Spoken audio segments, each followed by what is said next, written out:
Sahana Vavatu, Sahano Bhunaktu, Sahaviryan Karava Vahai, Tejasvinavadhitamastu ma vidvishavahai. Om Shanti Shanti Shanti. Kataksha Kirana Chanta Naman Mohabdaye Namaha Ananta Nanda Krishnaya Jagan Mangala Murtaye. Very good. Welcome back. This is working fine. Yes. We continue our study of Advaita Makaranda in our Vedanta class.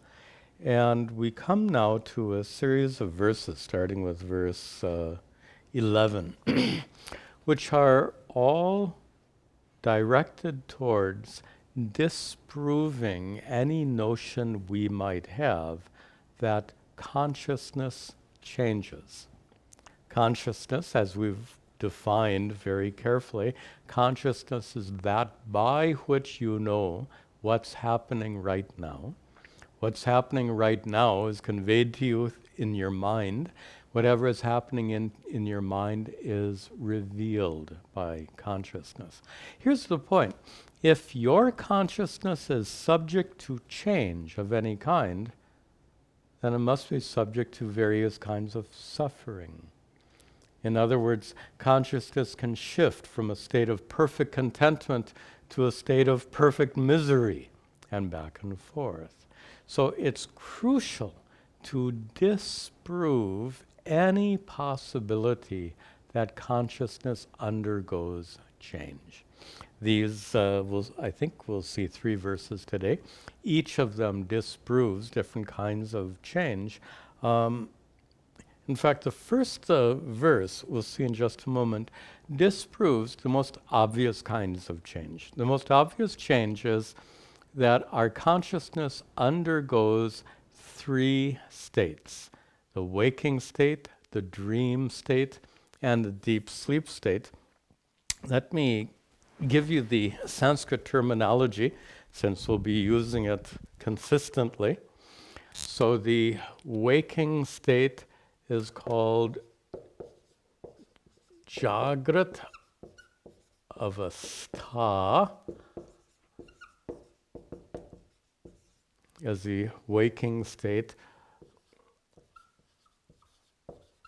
So you might be familiar with this nomenclature, but we're going to use it extensively. Swapna Avastha is the dream state, and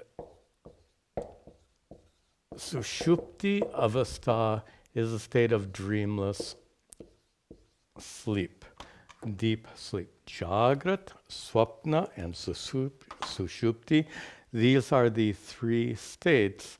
And as we're going to see in these verses, they're not states of consciousness. This is one of the biggest confusions in Vedanta, that these are 3 states of consciousness. They're not 3 states of consciousness. If they were, then consciousness would be undergoing change, which we're going to disprove in a moment. These are 3 states of your mind. We'll see all this in just a moment.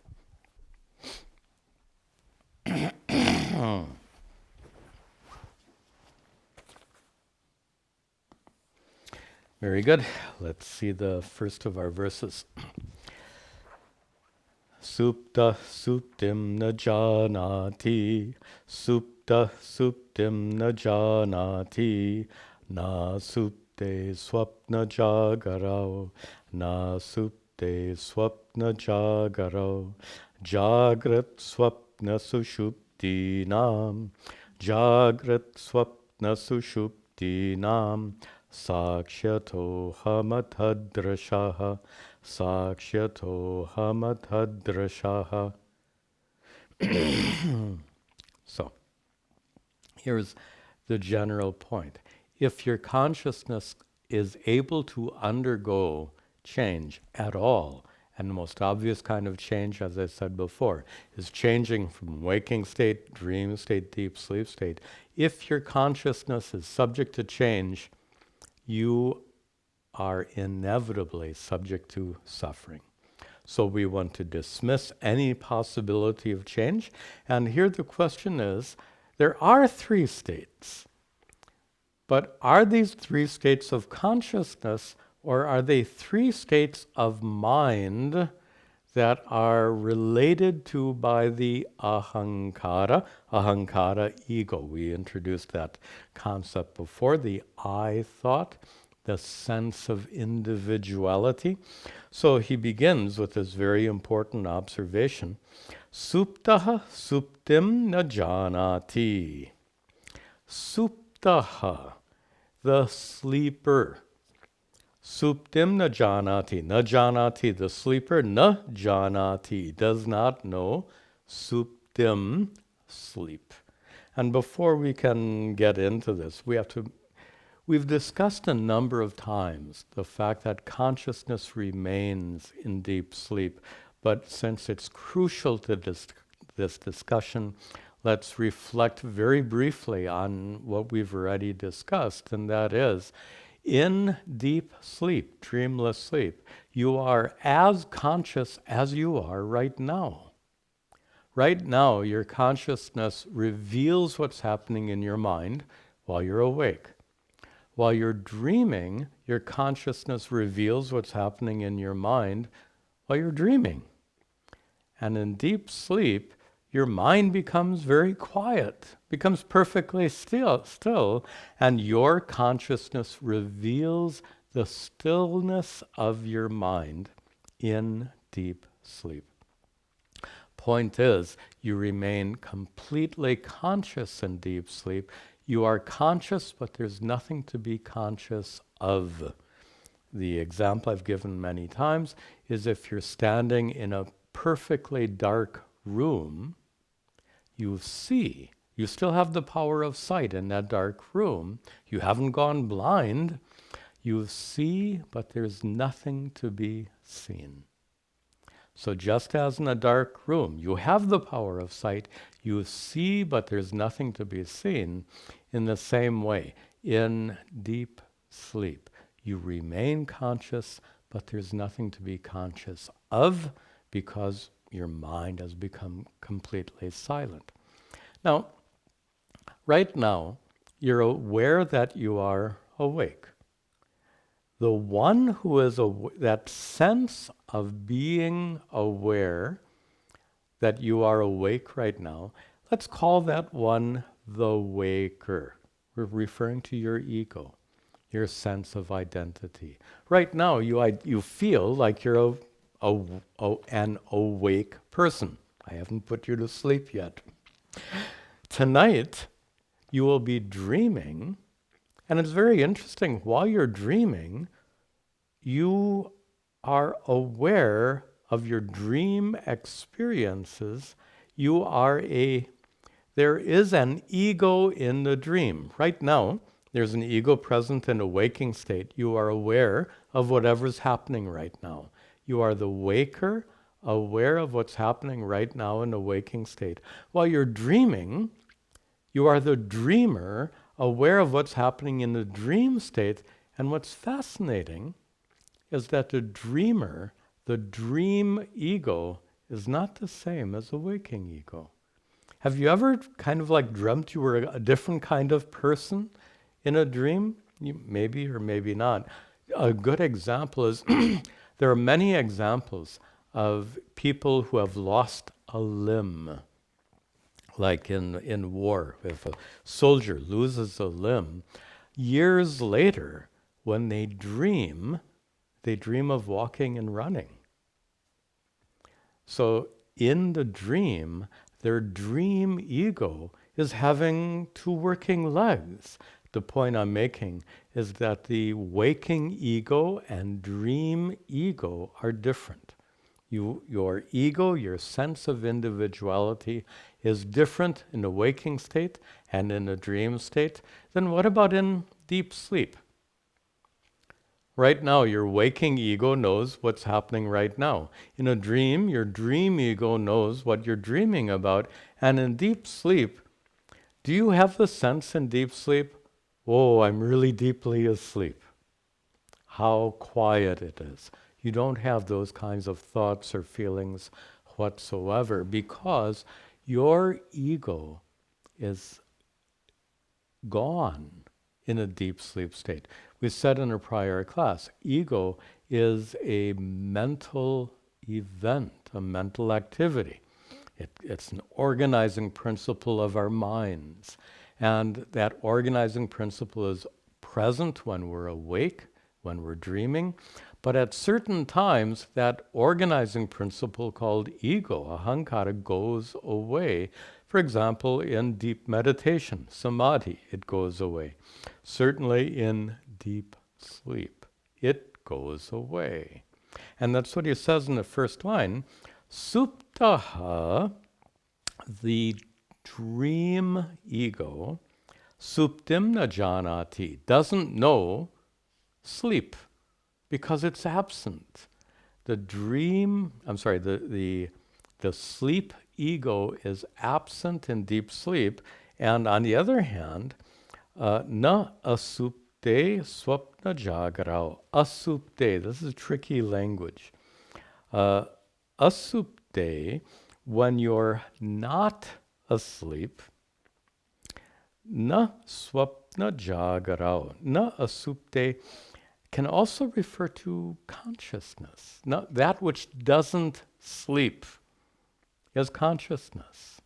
So asupte, in or with regard to consciousness, na swapna jagarao. There is no swapna, dream. There is no jagara, waking state. Jagara means jagrat. So what he's saying here is that the ego is absent in the deep sleep state. The ego is present in different ways in the waking and dream states. So then, who is the one that's really undergoing change here? The one that undergoes change is obviously that ego, ahankara. You have a waking ego right now. It changes in a dream state somewhat, and then in deep sleep, it goes away entirely. The one that's undergoing these three states is not consciousness, and he'll make that point in the second half of the verse. There's another argument in the second half. In the first half of this verse, the argument is the one who undergoes change is obviously ego, ahankara. There's a waking ego, your sense of what's happening right now. There's a dream ego. You may find yourself to be a different kind of person in your dreams, knowing what's happening in your dream. And then in deep sleep, that ego is gone clearly. The ego, ahankara, undergoes change in these not three states of consciousness, three states that belong to the mind. Ahankara abides in the mind. Ahankara undergoes change in these three states. In fact, we'll come to that point in the next verse. Let's see the second half here. Jagrat, swapna, sushupti nam. Of these three states, Jagrat, waking state, swapna, dream state, sushupti, deep sleep state. For these three states, Sakshi ataha aham. You have to break the words apart. Sakshi aham. Aham, I. I am the Sakshi, the awareful witness. The awareful witness of what? Jagrat, Swapna, and Sushupti, the three states of experience. I am the observer of these three states of experience. Further, I'm the consciousness is the observer of the ego's presence and absence. Let me make this point. Right now, you have the waking ego present in your experience. How do you know that? You're conscious of being the waking, you're conscious of the presence of being a waker. You're conscious of being the waking individual. that waking ego, ahankara. In a dream, you're conscious of being the person in your dream, the dream ego.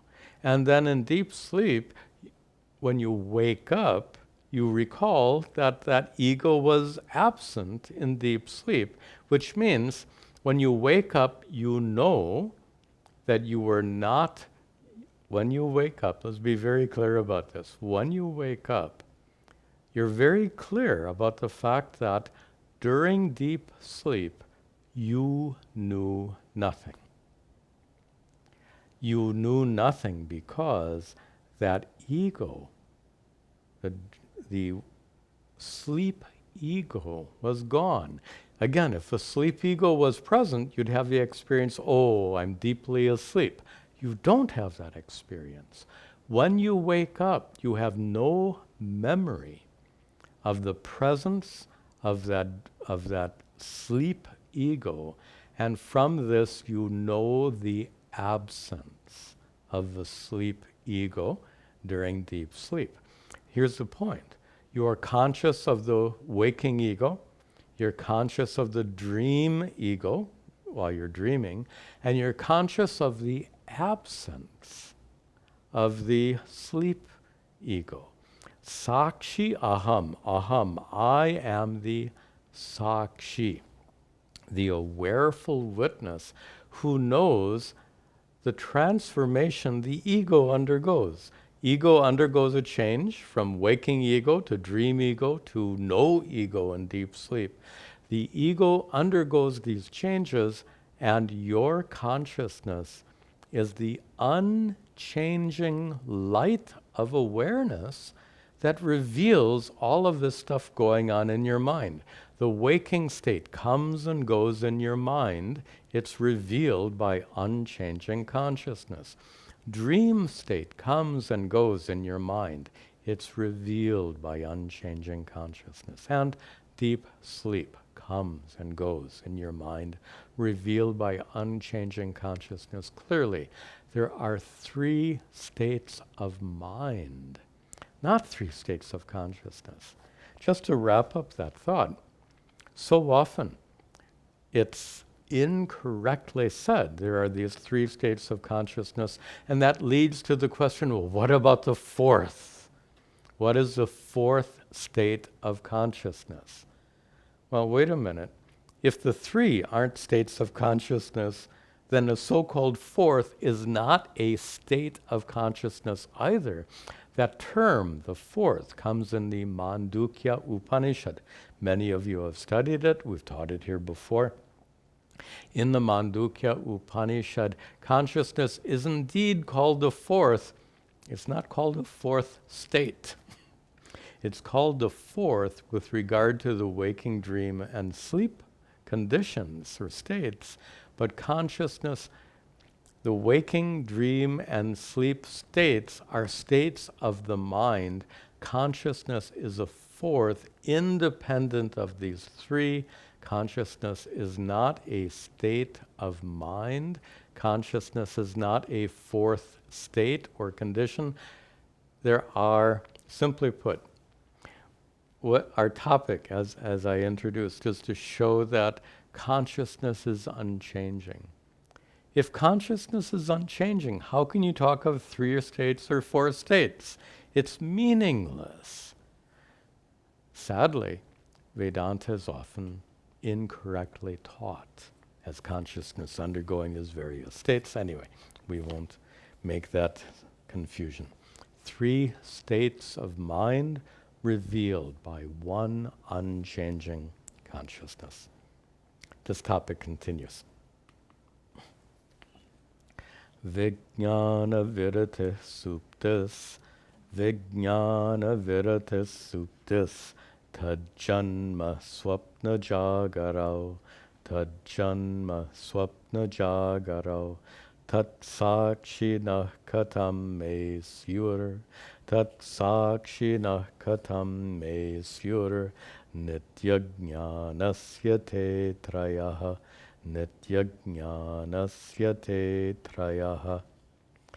So he gives a very simple definition of the three states. He says, suptihi. Supti means sushupti. It's a short form. Supti means sushupti, deep sleep. Sushupti is what? Vijnana viratihi. Viratihi is a cessation. The cessation of vijnana. Here vijnana means mental activities. Vrittis, you may know that term vritti for mental activities, which means all thoughts, emotions, sensations, any kind of mental activity is called a vritti. Here they're called vijnana. So vijnana viratihi, the absence of mental activities, is our definition of supti, sushupti, deep sleep. On the other hand, tad janma, the birth, tat, of that, of them, of what? That vijnana, those vrittis, those mental activities. Tad janma, the birth of mental activities, thoughts, emotions, sensations, that the birth of those mental activities is swapna jagra, is swapna, the dream state, and jagra, the waking state. Now look at this. How obvious it is. Our author makes it so clear that we define these three states in terms of the presence and absence of thoughts. Presence and absence of thoughts is the quality of the mind. The presence and absence of thoughts belong to the mind, not the consciousness, making the point we just discussed. These three states belong to the mind, not to consciousness. There are three states of mind. There are no states of consciousness. Okay, enough said. Then he concludes, Tat sakshinaha katham me syuhu nitya jnanasya te trayaha. He says, and I'm going to take these words out of order. Katham, how? How, in the last line, te trayaha, how can these three, te, those, trayaha, three, how can those three, the three states of mind, jagrat, swapna, sushupti, how can they may syuhu, how could they belong to me, may, syuhu, how could it be? How could they belong to me, the one who is tat sakshinaha, me who is the observer of them. Tat means of them. Sakshi, witness, a awareful witness. How could these three states possibly belong to me? Me referring to the consciousness, which is my essence, the consciousness which is tat sakshinaha, the observer of the three, and nitya jnanasya, and which is eternal consciousness. And there are 2 points he's making here. One is anything you observe is separate from you. There's a difference between observer and observed. Right now you're looking at me on a screen. So as the observer, you are different from what appears on the screen. Anything observed by you is different from you and doesn't belong to you. Tell me, do you observe the waking state right now? Yes. Do you observe the dream state when you're dreaming? Yes. Do you observe the absence of mental activities during deep sleep? Yes. These three states are observed by you. You are the sakshi, the awareful witness, and whatever is observed by you, the sakshi, is different from you, the sakshi. So, tat sakshinaha, for you, the awareful witness, whatever is observed, including the three states of mind, is different from you. The second point he's making here is that your consciousness is here called nitya jnana. Many ways of interpreting that we've said several times. Unchanging consciousness. Nitya literally means eternal. But eternal, when I use that word eternal, I think of my guru's joke, Puja Swami Dayananda. loved to point out that eternal is not like styrofoam. What he meant by that is when you use styrofoam and it goes into the landfill, it stays in the landfill for hundreds of years, but it's not eternal. It eventually decays. The problem, he points out, is that eternal to us often means a long period of time. But the word nitya does not mean a long period of time. Eternal, in our Vedantic understanding, is not a long period of time.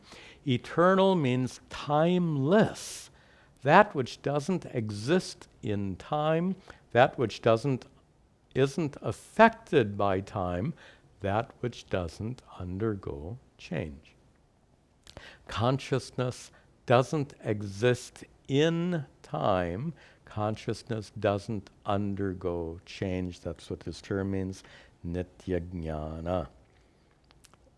And just to that's a little bit of a philosophical perspective. We can say, just to finish that line of thought, if I say this piece of paper is 11 inches long, that 11 inches, how does that change over time? How long does this 11 inches last? You say, wait a minute, that's a measure of distance. Measure of distance isn't affected by time. That's what we mean by timeless. The measure of distance is timeless.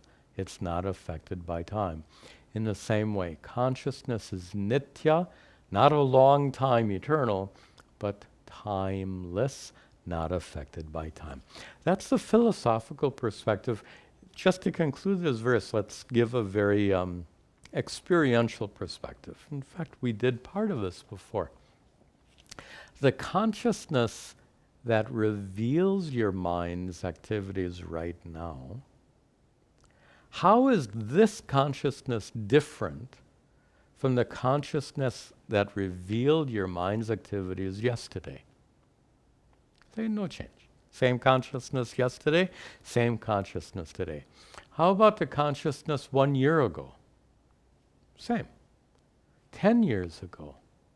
Same. When you were an infant, the consciousness that revealed the activities of your mind and the consciousness that reveals the activities of your mind right now, one and the same unchanging consciousness. Obviously, our minds and bodies have undergone tremendous change from the time of infancy to today, and will continue to undergo change, our bodies and minds, until we die. That consciousness undergoes no change whatsoever. The same consciousness by which you knew what was happening as an infant is the same consciousness by which you know what's happening right now. Same consciousness by which you'll, tonight when you dream. The consciousness that will reveal your dream activities, is that a different consciousness? It's the same consciousness. And in deep sleep, the consciousness that reveals the silence of your mind in deep sleep, it's the same consciousness. There is a continuity of consciousness. A continuity of consciousness from infancy to today. The same consciousness, continuity. In the same way, there's continuity from the waking state, dream state, deep sleep state, these three states of mind. There's perfect continuity of consciousness. That's what this term nididhyasana means. Eternal consciousness. Again, eternal is not a long period of time. It is timeless and unchanging. Okay, nice. So these two verses that we've just seen describe how your consciousness is not subject to change as your mind undergoes these three states: waking state, dream state, and deep sleep. But there are many other kinds of change that are possible. For example, right now in a waking state, your mind is subject to all kinds of change. In the waking state itself, there are all kinds of changes that take place. Thoughts come and go. Thoughts undergo transformation. Thoughts disappear. So even within the waking state, there are all kinds of changes. Let's see this verse, and we're going to discuss 6 different kinds of change that are possible, none of which affect consciousness. And that's in the next verse, 13. Shadvikaravatam veta, Shadvikaravatam veta, Nirvikaro hamanyata, Nirvikaro hamanyata, Tadvikaranusandhanam, Tadvikaranusandhanam, Sarvata navakalpate, Sarvata navakalpate. Shad vikara. This is a term frequently used, not just in Vedanta, but in other schools of thought as well.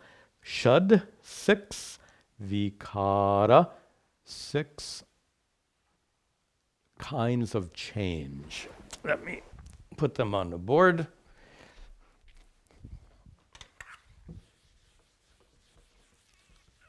Six kinds of change.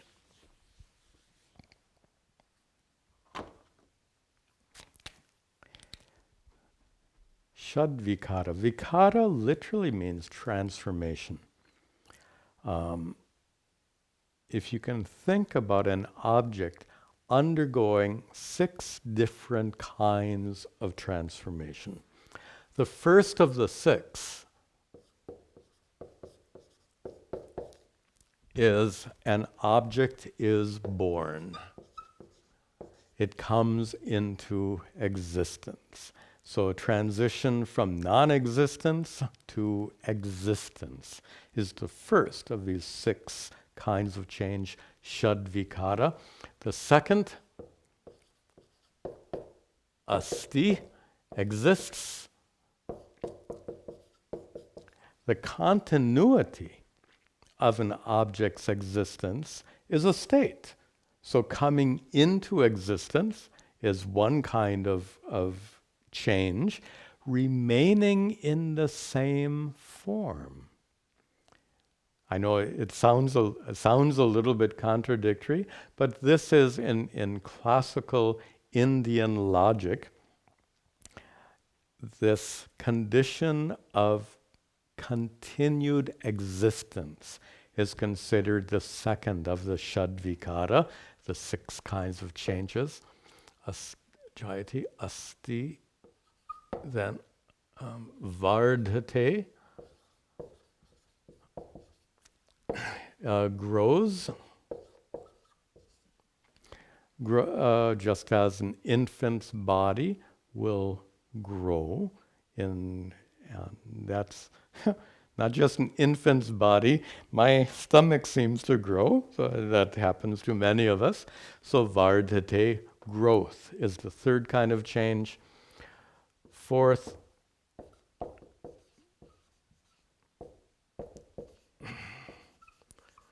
these Sanskrit terms are not terribly important, but it's worth seeing them. They're frequently used. Viparinamate literally means to be transformed. So transforms is the fourth of the transformations, to undergo, as objects undergo change. As we all, hair grows gray. That's a good example of a change. Hair goes gray. The other thing that happens for many men is the hair falls out. So it declines, and that's the fifth. Apakshiyate decays. Apakshiyate decays, like hair falling out.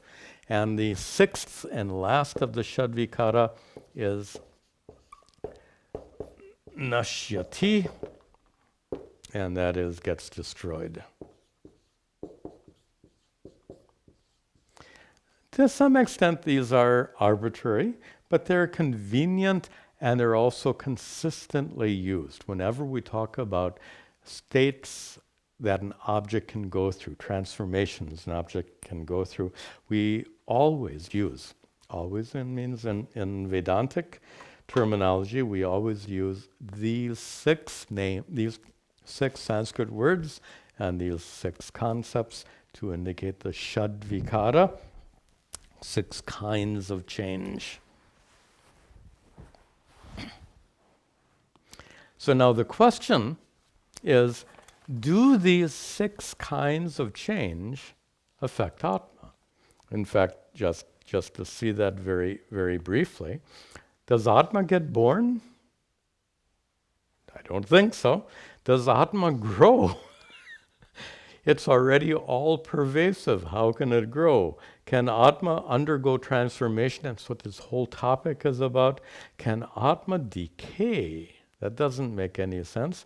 Nashyati, can Atma be destroyed? You can see where we're going with this discussion.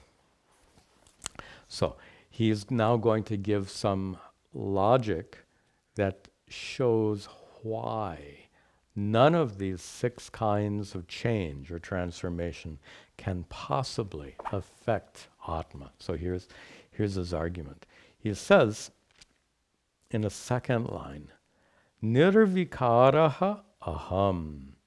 Aham, I, referring to the true I, consciousness. Aham, in this case, aham, we're not referring to the body. We're not referring to the body-mind-sense complex, the individual, nor are we referring to the ahankara. Here, aham means the true I consciousness, Satchidananda Atma. And it says, aham, I, my true nature, consciousness, is nirvikara. Notice the contrast between the word above, shadvikara, six kinds of change, and nirvikara, the absence of change. So he is saying, aham nirvikara, I, my consciousness is nirvikara, unchanging. And it is the unchanging why or how, first line, being the Veta. Veta means knower. So my unchanging consciousness is the Veta, the knower, Shad Vikara Vatam. Oh, that's interesting. Shad Vikara Vat is that which possesses six kinds of modifications. My translation here could be improved. What is it that possesses six kinds of modification? Consciousness undergoes no change at all. Our thoughts certainly do. Our emotions do. Our sensations do. Everything in our experience is subject to change. That's pretty obvious. All that we experience is constantly changing. In a waking state, in a dream state, of course, deep sleep is something else. So throughout the waking and dream states, everything you experience is constantly undergoing these six kinds of change. All of your waking and dream experiences constantly undergo these six kinds of change. Thoughts, jayate, thoughts are born. Asti, emotions exist for a period of time. Vardhate, anxiety can grow. Viparinamate, One thought can lead to another thought. Apakshiyate, sadness fades away.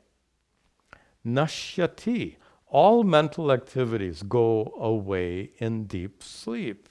So all mental activities and all you experience are subject to these 6 kinds of change, this shadvikara. So it is your mind and thoughts and emotions and sensations, all that you experience is shadvikaravan, that which possesses the 6 kinds of change. And your consciousness is the Veta, the knower, observer of these 6 kinds of transformations that are constantly taking place in your mind. Constantly means whenever you're awake or when you're dreaming. Deep sleep is a special case. In deep, just to make sure we understand, in deep sleep, what changes? There's no change in deep sleep, except for the fact that the state of deep sleep itself is subject to change. It comes and it goes. But within the state of deep sleep, nothing changes. So that's why it's the special case. So here he says that aham, I, consciousness, is the nirvikara veta, the unchanging knower, shadvikaravatam, of all 6 changes that take place in your mind. Just as the 3 states of waking, dream, and sleep belong to your mind, in the same way, these 6 modifications, shadvikara, belong to your mind. And you are the nirvikara veta. Your consciousness is the unchanging knower, the unchanging observer, the unchanging awareful witness of these 6 modifications of your mind. Then he gives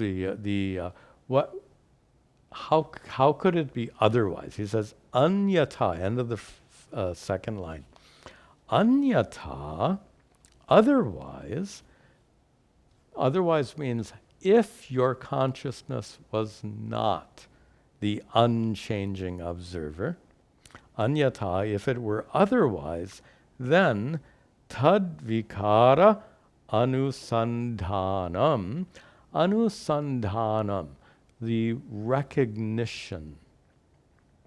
It says observation. Here I would say recognition would be a better translation. Anusandhanam, the recognition, tadvikara, of those 6 kinds of changes, sarvata, in all manners, na avakalpate, it would not be possible. Na sarvata avakalpate, it would not be possible in any way whatsoever to observe the changing conditions of your mind anyata, if your consciousness was not an unchanging observer. This needs to be explained. Suppose your consciousness changed simultaneously as your mind changed. This is a good, we call it purva paksha, the opposing point of view. And let me make it very specific. Suppose as sadness arose in your mind, suppose your consciousness simultaneously became sad. In terms of our experience, it often feels that way. We know sadness is a mental phenomenon. You can observe sadness arising in your mind, but to an undiscerning person, the sadness that's present in the mind seems to affect consciousness, so you might assume that as sadness arises in your mind, that your consciousness simultaneously undergoes change and becomes sad. As the transformation of sadness takes place in your mind, there's a simultaneous transformation of your consciousness as your consciousness becomes sad. If that were the case, would you be able to observe sadness as it arose in your mind? If the observer simultaneously becomes sad, how can you observe the arising of sadness? This is a little abstract, so let me make it more concrete. An example I've used too many times is if you're driving to work in the morning and you're on the highway, you're going 60 miles an hour, and you look at the car in the next lane, and in that car is another guy driving to work, and he's drinking a cup of coffee on his way to work. Now, the fact is, the fellow in the car in the next lane he's drinking coffee at 60 miles an hour. That's the fact of the matter. Do you perceive him drinking coffee at 60 miles an hour? No. He looks perfectly stationary to you. In order to observe him drinking coffee at 60 miles an hour, you have to be a stationary observer standing still on the side of the road. That's how it works. Only a stationary observer can observe that driver drinking coffee at 60 miles an hour. If you are simultaneously going 60 miles an hour, he looks stationary. Now, do you see how that applies to my earlier example? If your consciousness simultaneously becomes sad, as sadness enters your mind, you won't even know that sadness is entering your mind. It won't seem like anything is happening at all. Of course, that's not what we feel. We feel sadness entering our minds. And we do so because, in essence, you are an unchanging conscious observer, observing that sadness arising in the mind. This really has to be understood. He used that word anyata. And there's a term in logic, anyata anupapattihi, the impossibility of it being in any other manner. It's a kind of logic he's using here. If your consciousness undergoes change, it is utterly impossible. That's what he says in the last line. Sarvata na avakalpate. It is absolutely impossible to observe tadvikara anusandhanam. It's absolutely impossible to observe the changing conditions of your mind if your consciousness moves simultaneously with your mind. Let me give you this happened to me in India long ago. I was in a train at a train station, and I looked. There was a train on the next track, and the train looked stationary. So I was looking across. You could see people inside the other train, and it felt like that my train was stationary and their train was also stationary. That's what it looked like, until my train, suddenly came to a stop. And that train started moving. And at first I was wondering what in the world was going on. How can my train stop and the other train start moving? Of course, what was happening is both trains were actually moving very, very slowly. If you've been on a train like that, you know when they move very slowly, you can't even tell that they're moving. It's a very big, heavy train, and you don't feel a sense of motion at all.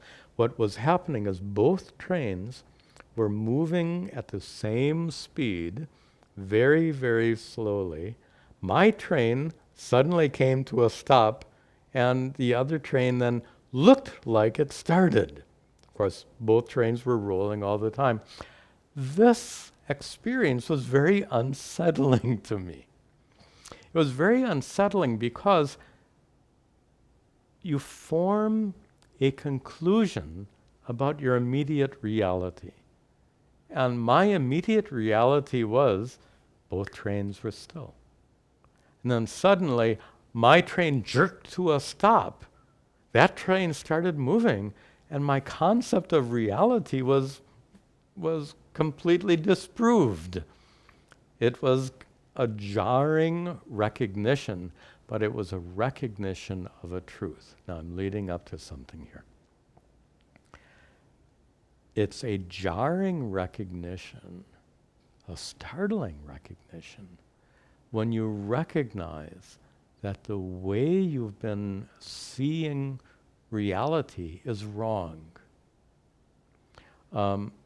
Another example of this, I'll come to my point in just a moment, please be patient. Another example of this is many years ago when I was living in California, and there was a pretty significant earthquake. And I looked outside and I could see waves traveling through the surface of the earth. You could actually see like a road buckling, going up and down, undulating is the nice word. Now, that was very jarring to me because we consider that the ground is solid. Ground doesn't move. Ground certainly doesn't undulate in waves. That experience was jarring because it conveyed to me the fact that my concept about the earth being perfectly solid, perfectly still, was a wrong concept. When you have a firmly held wrong concept and it's disproven, that can be really jarring. Of course, reality, knowing what is real is good. We should know earthquakes are real, so we better get ready for that reality. Now, here's what I'm leading up to. It's ordinary for us to assume that consciousness is affected by whatever happens in our minds.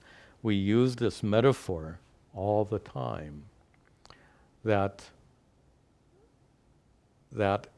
consciousness seems to be, in terms of experience, consciousness seems to be affected by whatever happens in our minds, just like this crystal seems to be affected by the orangeness of the cloth.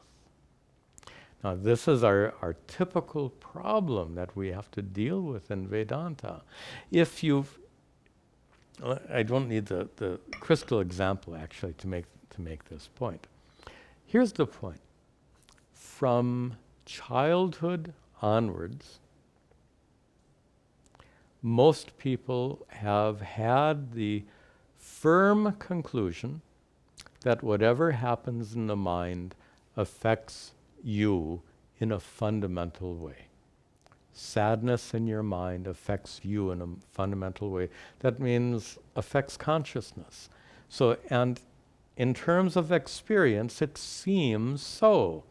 Just as this crystal, in terms of experience, seems orange, in the same way, in terms of experience, your consciousness seems to be affected by whatever happens in your mind, like sadness. Now, here's the point. You've spent, let me not say you, suppose a person has spent his or her entire life assuming that whatever happens in the mind affects consciousness, affects you in a very fundamental way. And then, when you come to this particular teaching, and you recognize that your consciousness is utterly unchanging, hasn't been affected by any experience you've had in your entire life. To recognize that unchanging, utterly unchanging nature of consciousness, when you really get it, it's kind of jarring. It's startling. Just like I was startled when our train came to a stop, and the other train started moving, just like I was startled when I looked outside and I saw the ground undulating with waves. In the same way, it is startling when you get it. Consciousness doesn't change. Who you are as a conscious being is an unchanging reality. Of course, everything around you changes. Everything in your experience constantly changes, but not consciousness. And that consciousness is your true nature. This recognition is crucial in Vedanta because it gives the inner freedom that you feel when you know nothing can affect you, nothing can hurt you, nothing can injure you, nothing can rob you of contentment and peace and joy, because that contentment, peace, and joy are inherent in the conscious being that you are, in that unchanging conscious being. In the expression Sat Chit Ananda, we'll end with this. So in that expression Sat Chit Ananda, Chit, of course, is consciousness. Ananda refers to that inner source of contentment, peace, and joy. And the word Sat is just so casually translated as existence.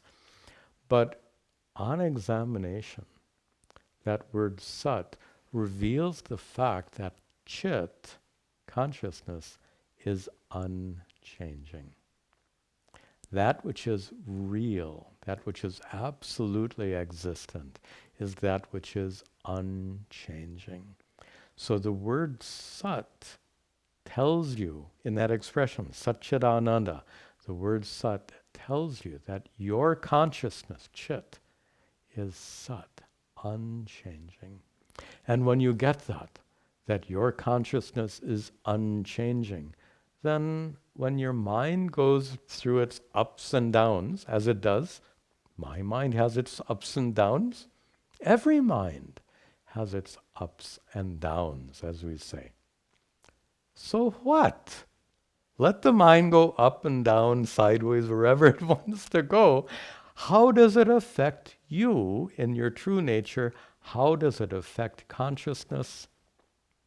Not at all. That recognition brings tremendous inner freedom.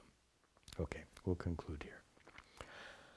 Om Sarve Bhavantu Sukhinaha Sarve Santu Niramayaha Sarve Bhadrani Pashyantu Ma Kaschid Dukkha Bhag Bhaveta Asato Ma Sadgamaya Tamaso Ma Jyotirgamaya Mrityorma Amritangamaya Om Shanti Shanti Shanti Om Tat Sat.